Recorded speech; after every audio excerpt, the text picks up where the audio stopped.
ಆಚಿ ಮಸಾಲ. ಎಂತ ಅಡಿಗೆಯ ರುಚಿಯಾಗೋ ರಹಸ್ಯವು 20 ರೂಪಾಯಿ. ಕಬಿನಿಯಿಂದ ಭಾರೀ ಪ್ರಮಾಣದ ನೀರು ರಿಲೀಸ್ ಆದ ಹಿನ್ನೆಲೆಯಲ್ಲಿ ಮಳವಳ್ಳಿಯ ಗಗನಚುಕ್ಕಿ ಜಲಪಾತಕ್ಕೆ ಜೀವಕಳೆ ಬಂದಿದೆ.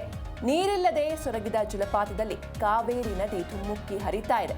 ಕಬಿನಿಯಿಂದ ಭಾರೀ ಪ್ರಮಾಣದ ನೀರು ರಿಲೀಸ್ ಆಗಿದೆ. ಹೀಗಾಗಿ ಮಳವಳ್ಳಿಯ ಗಗನಚುಕ್ಕಿ ಜಲಪಾತಕ್ಕೆ ಜೀವಕಳೆ ಬಂದಿದೆ.